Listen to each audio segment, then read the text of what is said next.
Hi everyone, I'm just going to talk to you about preparing for your online quiz, which will be available in the week after we finish our teaching intensive. So when are you going to complete the quiz and where? So it's fully online. So the quiz is going to open on the 17th of August at 9 AM and it closes 48 hours later. You'll access it via the assessment tab on the 2810 Learning at Griffith site.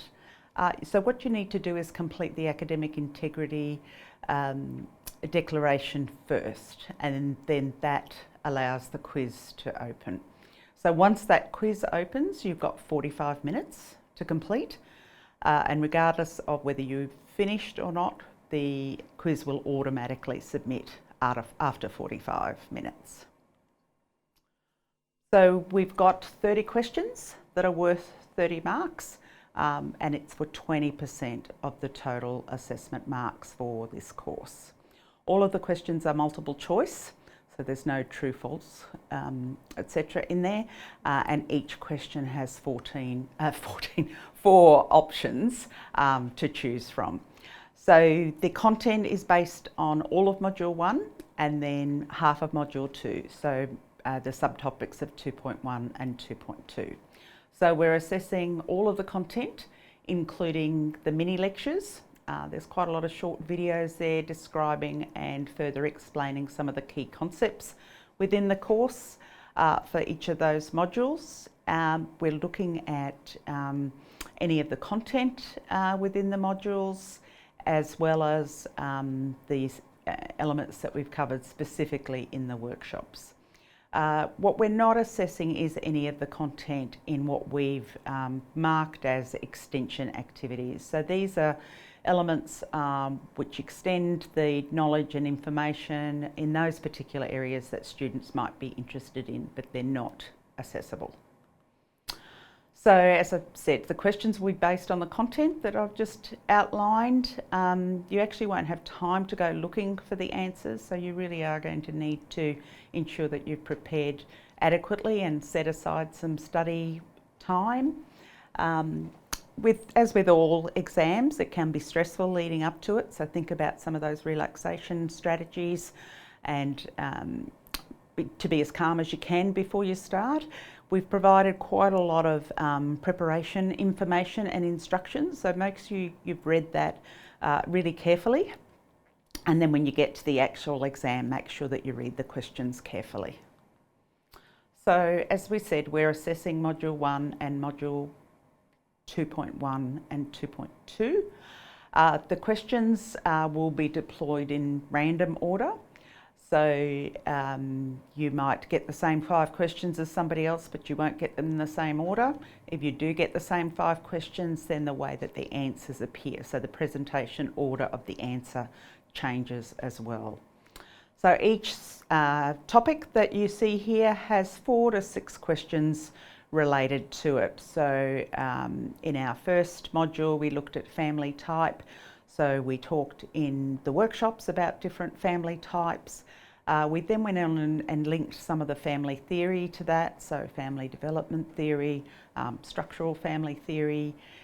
We looked at family assessment and some of the assessment models. So we had a go at doing a genogram and then linking in an eco-map, and we looked at an Australian family strengths assessment model, and then we also looked at the Calgary family assessment model.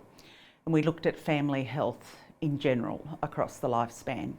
We then went on and looked at contraception and preconception within that module 2.1, and we looked at prenatal care and assessment. So again, drawing 4 to 6 questions from each of those topics. So here's a sample question. So you'll get some sort of descriptor. Some of them are just several words, some of them might be 1 or 2 sentences giving you a very, very small case study. And when I say case study, it might just tell you that you're looking after somebody who's 40 weeks pregnant. She's asking for advice about whatever it might be. So when we say case study, we're not talking about a small paragraph, we're talking about a couple of sentences. So you would have a look at this and select which answer you think is the most accurate, select it, and then move on to the next question. So when you're completing the quiz, if you do the maths, you'll work out that you've got about 90 seconds per question, about 45 minutes to complete it. You just need to read the questions carefully and make sure that you identify the key elements that they're asking for. So have a look and see whether there's a negative or a positive statement there. So what is not recommended, what is the most likely, what is the least appropriate. So always look for those descriptors and make sure that the answer that you've got matches that description. And then have a look at what's being asked, have a look at the options and select the correct answer, well, what you believe to be the correct answer. So the quiz saves each question and then you can move on to the next one. You cannot backtrack. So you can't go through and look at all the questions and then come back and answer the ones that you think are easy, like you might do in a written exam. You have to answer each question and then move on. So don't make the mistake of starting the quiz and thinking, oh, I'll go back and look that one up later. You simply won't have time, but you will not be able to go back to it. So make sure you give yourself that allocated 90 seconds. If you finish one earlier, you've got a bit more time to complete another one. Once you get to that final question and save it, the quiz will automatically complete. So how to go about answering multiple choice questions? Well, do a lot of study beforehand would be my first advice, but read the questions really carefully. So as I said, make sure that you're clear about what's being asked, that you really understand that descriptor that's being used, whether it's a positive or a negative, whether they're asking for something or they're asking for something that isn't there, whether it's a most appropriate, least appropriate, most common, least common, and that your answer matches that. If you're not unsure, usually a set of multiple choice responses will have what we call a distractor. So that's the one that is incorrect because it doesn't match what the descriptor is asking for, or it's the one that you think is least correct. So rule that one out. There may even be two there that you can rule out. So then you're left with one or two possible answers. So then it's, 50-50 or phone a friend. No, don't do that. And then you want to just make sure that you reread the question and check those key points. And are any of those key points that is there in the descriptor in the answer? So have a go at working out the answer, or at least choose one before you move on, because you can't backtrack and go back and answer it later. So have your best guess once you've worked through all of those tips. So as I said, we're going to put a large amount of instruction in the assessment folder. For those of you that have done an online quiz before, this will be quite similar to what you've read before. Ensure that your internet connection is fast and efficient and preferably hardwired. If you know that you have issues with your home internet, please come on campus and either use a computer, a lab computer, or bring your laptop in and connect to Wi-Fi on campus. You can't actually use the excuse for a slow internet connection to not completing your quiz or not being able to access it. Any concerns or issues, you need to email your course convener, but first please contact Student IT Support, email them or phone them.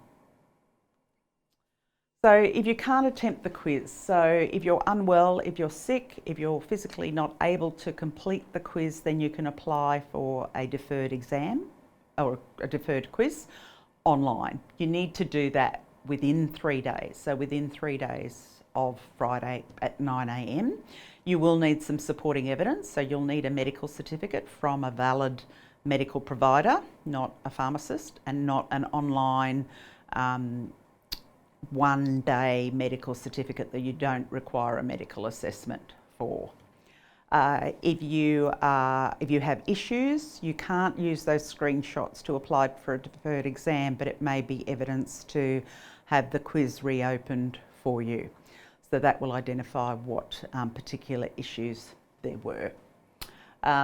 If you choose not to complete the quiz and you don't meet the criteria for a deferred exam, Please remember that you have to submit all assessment items, even if you get 0 for the quiz.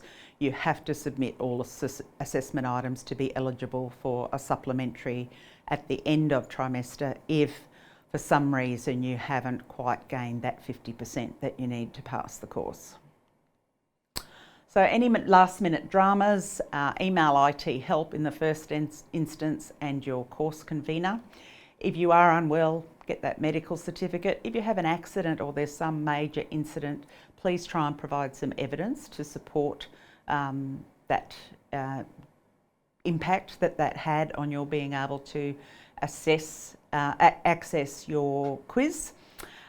Make sure that you've read the assessment policy, the assessment procedure for students carefully if you are applying for a deferred exam, to make sure that you meet the criteria, and being called into work or having to work extra shifts is not considered an adequate reason to defer.